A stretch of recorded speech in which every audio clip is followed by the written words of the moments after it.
नमस्ते, आदाब, मैं एंकर दिव्या Kamble CBN news 18 में आपका स्वागत करती हूँ। CBN न्यूज 18 हर समस्या में आपके साथ, हर खबरों में सच्चाई से आपके पास, क्योंकि हम सच दिखाते हैं।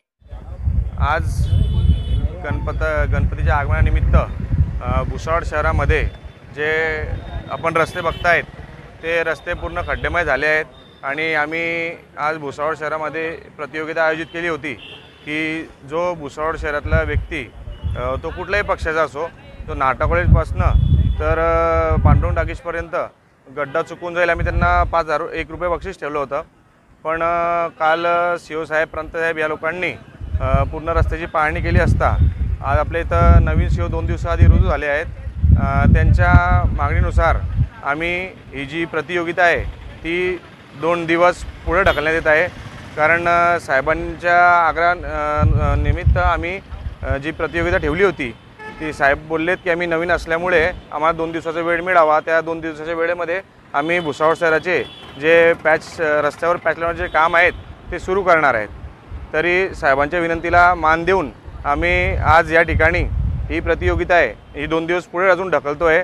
जर का ही रस्त्यावरचे खड्डे लवकरात लवकर नाही बुजवण्यात आले तर आम्ही आता डायरेक्ट खड्डे आंदोलन करणार आहेत। खड्ड्यात बसून जिथपर्यंत खड्डे बुजण्याचं काम सुरुवात होणार नाही आम्ही तिथपर्यंत खड्ड्यातनं उठणार नाही। एक लोकमत वृत्तपत्रात एका 8वी कक्षातली जी मुलगी आहे अहिल्यादेवी कन्या विद्यालयामध्ये शिकते, बरोबर, भुसावळ शहराच्या अशा एक प्रश्नाचा विषय केला की खड्डे जे आहे आपल्या भुसावळ शहराचे ते मी गिनीज बुकमध्ये टाकणार आहे असं त्यांनी पंतप्रधानाला पण त्यांनी पत्र लिहिलं त्या मुलीने।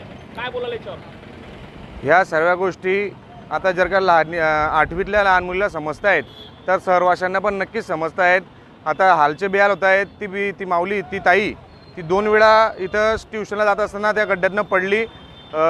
देवाच्या कृपेने तिचा कुठं हातपाय फ्रॅक्चर वगैरे झाला नाही, पण असे बरेच केसेस आहे भुसावळमध्ये की ज्या लोकांना इजा पोचली आहे, त्या लोकांचे कोणाचे हात फ्रॅक्चर झाले, कोणाचे पाय फ्रॅक्चर झाले, अशा पद्धतीने लोकांच्या गाड्याचे नुकसान झाले आहेत। आणि लोक भुसावळ शहराचे इतके त्रासले आहेत की ते ह्यावेळेस लोकांना बोलून नाही तर कर्तव्यात ते दाखवतील।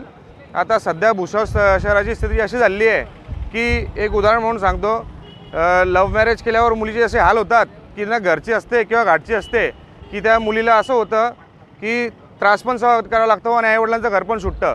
त्याप्रमाणे भुसावळ शहराच्या लोकांची अवस्था झाली आहे। निवडून तर लोकांना दिलं आहे पण ना आता हाक मारू शकतात ना बोंब मारू शकतात। तरी मुलीच्याकडची जरी वेळ निघून गेली असली तर भुसावळ शहरवासियांना ही वेळ पुन्हा येणार आहे। येणाऱ्या आगामी निवडणुकीमध्ये आपण सगळे विचारपूर्वक मतदान करून ही सत्ता भुसावळची बदलली पाहिजे आणि आपल्याला होणारा त्रास यातनं आपण कशी सुटका करू हे आपण स्वतः ठरवायचं आहे। व आपल्या सर्वांना गणेश उत्सवानिमित्त हार्दिक शुभेच्छा। हा सण आपल्याला सर्वांना आनंदमय जाओ व भुसावळ शहराची इडापिडा घेऊन जाओ अशी सगळ्यांना देवा गणपतीचरणी प्रार्थना करतो। धन्यवाद। मैं अलविदा लेती हूँ, आपकी एंकर दिव्या कांबले। देखते रहिए CBN। Press the bell icon on the YouTube समस्या में app and आपके never साथ, miss another हर खबरों में सच्चाई से आपके पास, क्योंकि हम सच दिखाते हैं। हमारे CBN न्यूज 18 चैनल को सब्सक्राइब करें।